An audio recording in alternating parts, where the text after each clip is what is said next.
Hey guys, I'm Brandon Curry, IFBB Pro from Nashville, Tennessee.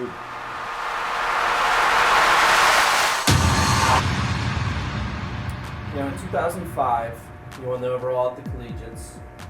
2006 and 7, you came in second at the top 3 national level shows.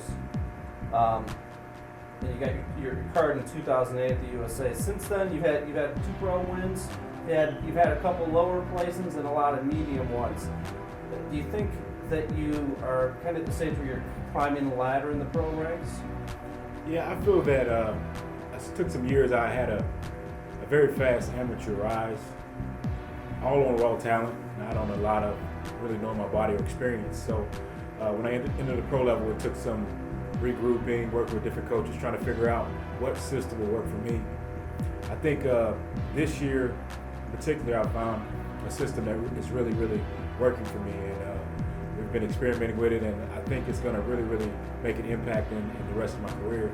My body's responding great to it, and I'm just maturing as well, and getting older, getting wiser, and starting to make better decisions. So I think this is the true rise of what everybody's been waiting for and anticipating over these past years.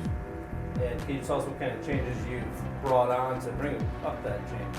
Well, the biggest change I would think would be dieting. My dieting strategy would be number one. I've always dieted pretty much the same style. Always those guys using carbs, low fat, higher protein diet. But this year I was experimenting with ketogenic dieting, and it's been about 7 months now. The first go around was kind of trying to figure out, manipulate where the calorie range needed to be. But now for this show, I think we kind of found the sweet spot on the calorie range, and I've been able to maintain a lot of muscle and get even leaner from the previous outing this year. So it's been a good experience. Muscle fullness is there, everything's there. Now it's just a matter of figuring out how to peak. So this is one of those shows where we're not going to do anything extreme. We're going to try to keep it as simple as possible, and really see if we can make the most out of this peak and this body fat percentage of the conditioning that I've already been able to achieve. Okay, you've seen the lineup at this show. Who do you think is going to be the competition that's you're going to be fighting against? Well, if you look at the popularity, look at what everybody's paying attention to, who everybody's paying attention to. I believe Dallas McCarver is the guy that everybody's really paying attention to. We got some guys like Akeem Williams in the show, Michael Lockett's. Let's see, it's a lot of guys in the show trying to come up and really make a move. But those are some of the key names that I know I'm going to have to be prepared to, that might have to outperform. I think my package is spot on. I think that it's a great possibility of me winning the show. That's why I choose to do the show. I don't go in intimidated because it's me versus me. I know if I can bring a package that I need to bring, then I can hopefully close those gaps between my fellow competitors. Okay, some of the names that you mentioned, let's say that everyone came in at their peak, you guys are in the top 5, it's a pose down. What areas are you going to hit that are your strengths that are going to make you stand out? Well, I'm just going to bring out the details of my structure. I know aesthetics is where I really, really shine. And if I can capitalize on the conditioning with the aesthetics, I think that's what will make me look kind of different from the guys. A lot of guys got a lot of muscle on that stage, a lot of freaky body parts. But I think when it comes to just the overall pretty package, I just think of it as art. I think I can really pull ahead in that fashion. So kind of like how Dexter Jackson puts it all together. He's one of the guys I respect. Some of those guys just stand out. You just can't stop looking at them. They may not be the most massive guy on the stage, carrying the most muscle, but it's the amount of detail and the way the body flows that really bring you to the top. What would you say, to get to this point in your career, what was the biggest obstacle you had to? The biggest obstacle was just being familiar with bodybuilding. In a whole, I came out as an athlete, and everything was about performance. So it's a lot of behaviors as an athlete, just performance athlete, that I had to just put away, just focus on bodybuilding. Then I come up with a family. I have 4 children, some youngins. Oldest is 11, youngest is 2. So you got 6 and 4 in between there. And the last 3 are boys, so my house is kind of crazy. So just kind of maturing as a man and growing up in the sport at the same time with a family is, it's kind of been a challenge trying to figure out how to find the proper balance. Okay.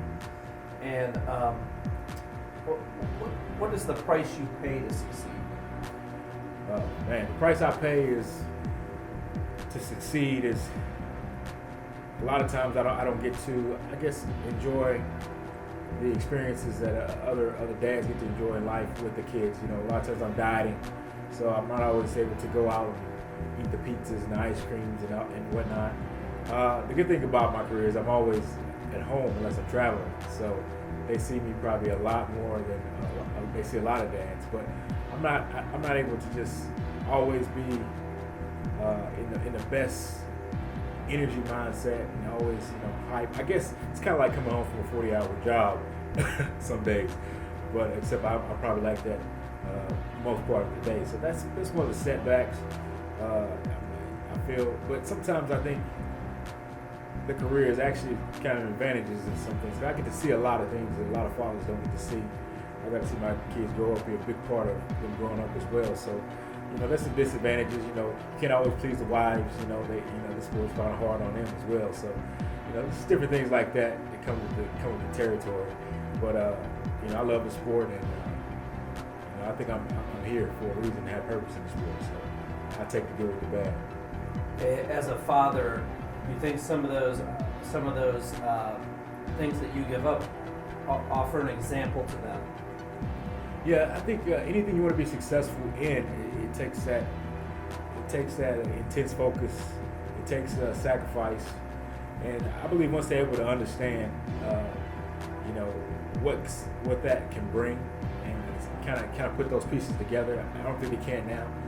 I have one 11-year-old. She's an athlete. She's a soccer player, and she's really intense in the soccer. And she understands. I think she's starting to pick up how focused you need to be to succeed. So I know with her following behind us, me and my wife, and them following behind her, I think they'll get the bigger picture in the end. Okay, if you go back to when you started the lifting lifestyle, what would you do differently? Well, if I could go back in time and do it all over again, I think I would journal more about what I was doing and how I was getting the results that I was getting. And in the beginning, I think I would have focused more on nutrition. I was always a muscular, lean guy, and nutrition was never even factored in my mind. Even when it came to being close to turning pro bodybuilder, it never was anything. I get away with a lot. So I think I probably would have took advantage of those steps and really went through with that. And maybe even though nutritional programs in college are not that great and not up to date, if I would have finished my minor in nutrition as well when I was in school, it probably would have kind of given me more interested in on a better path when it came to understanding the nutritional side of the sport. What is it that you love about bodybuilding? I just love the challenge of bodybuilding. I love that you can take the body and you can actually make it a living piece of art. And it's just the ability to just work hard and grind, and then be able to display your work in a live fashion, and just being able to just better yourself over and over again. I just think it's something about how the human body is put together. We're all different. Our DNA is all different, and we all have different advantages. But the battle of overcoming your weaknesses and still magnifying your strengths is just something that's addictive about it. Something that's gratifying about it.